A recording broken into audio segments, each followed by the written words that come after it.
کہ ہماری ایک ملک کے حوالے سے مجھے بڑی خوشی ہے کہ اس ہفتہ اچھی خبروں کا ہفتہ رہا ہے۔ پہلے تو آپ نے دیکھا کہ کس طرح سے ایک جو سازش ہوئی عدلیہ کے خلاف وہ بے نقاب ہوئی، جس کا جو کڑی سلسلہ جو شروع ہوا وہ رانا شمیم کے ایفیڈیوٹ سے شروع ہوا اور پھر سابق چیف جسٹس ثاقب نثار صاحب کی ایک جعلی آڈیو کے ذریعے یہ ساری بلیک میلنگ کا ایک ریکٹ جو تھا وہ ایکسپوز ہوا۔ ہم نے دیکھا کہ کس طریقے سے جب بھی مریم نواز شریف اور نواز شریف کے اوپر جو مقدمات ہیں وہ اپنے آخری مراحل پہ پہنچتے ہیں تو کس طریقے سے ان کو سبوتاج کرنے کی کوشش کی جاتی ہے، اور اس میں کوئی شبہ ہی نہیں ہے کہ آپ دیکھیں کہ یہ جب بھی ہم بات کرتے ہیں کہ جب 25-30 سال حکمران آپ رہ جاتے ہیں تو پھر کیا ہوتا ہے کہ آپ ہر شعبے میں ہر معاملے میں اپنے جو پروردہ ہے ان کو وہاں پر لگا دیا جاتا ہے۔ رانا شمیم ایک کریکٹر ہے کہ آپ دیکھیں کہ وہ نون لیگ کے عہدیدار تھے، ان کو اٹھا کے گلگت بلتستان کا چیف جسٹس بنایا گیا اور پھر ان سے مرضی کے ایفیڈیوٹ لیے گئے۔ اس کے بعد جب مریم نواز کا جب کیلیبری فونٹ آئی اور جعلی فونٹ بنی، اس کے بعد ایک وتیرہ بن گیا ہے نون لیگ کے اندر کہ وہ ویڈیوز کو، آڈیوز کو اور پوسٹ کو جعلی کریٹ کرتے ہیں اور اس کو اداروں کے اوپر دباؤ کے لیے استعمال کرتے ہیں۔ میرے خیال میں عدلیہ کو اس کا بھرپور نوٹس دینا چاہیے، اور نہ صرف ان کے اوپر جو بدعنوانی کے جرائم ہیں وہ تو ہیں ہی، ان کو اوپر جو شہادتوں کے ساتھ جو کھلاڑ کرنے کا کیس ہے، ٹیمپرنگ ود ایویڈنس کا جو کیس ہے وہ بننے چاہیے، اور ان کو اس کے لیے علیحدہ سزا جو ہے وہ ہونی چاہیے۔ ایک پوری مہم ہم دیکھتے ہیں کہ جوڈیشری اور فوج کے خلاف چلائی گئی، جس کا بنیادی مقصد یہ تھا کہ عدلیہ کو اور پھر فوج کو دباؤ میں لایا جائے،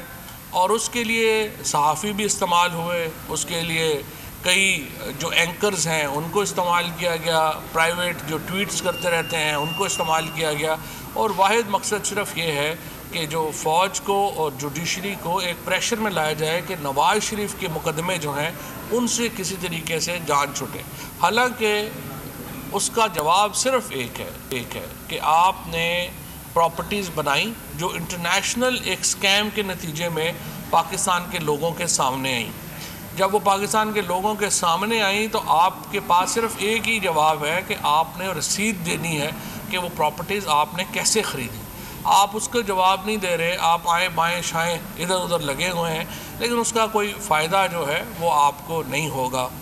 پاکستان کی جو معاشی مشکلات ہیں ان میں بھی انشاءاللہ ایز آؤٹ ہوگا جلد۔ آپ نے دیکھا ہے کہ ابھی شکر ہے کہ پیٹرول کی قیمت جو ہے دنیا میں عالمی منڈی میں نیچے آئی ہے۔ تقریباً 2 مہینے لگتے ہیں ٹرانزیکشنز میں کہ جب عالمی منڈی میں قیمتیں کم ہوں تو اس میں اس کی جو قیمت کا اثر ہے وہ تقریباً 2 مہینے تک ملک میں پہنچتا ہے۔ تو یہ بھی اثرات جو ہیں یہ پاکستان میں اگر ایسے ٹرینڈ جاری رہا اور یہ نیچے جاتی رہیں تیل کی قیمتیں تو اس کا بڑا مثبت اثر ہوگا۔ اس کے ساتھ ہم سعودی عربیہ کے شکر گزار ہیں جنہوں نے ایک بار پھر پاکستان کی مدد کی ہے، $3 بلین جو ہے انہوں نے اس کے اوپر کیا ہے۔ IMF کا معاہدہ جو ہے وہ بھی بالکل اپنی آخری مراحل میں ہے، اور وہ بھی اس کے اوپر جو کام ہے پاکستان سائیڈ کے اوپر وہ بھی شروع ہو چکا ہے۔ تو اس سے پاکستان میں جو ایک استحکام ہے وہ آئے گا، معاشی استحکام آئے گا۔ اس ہفتے آپ نے دیکھا ہے کہ جو ہماری بڑی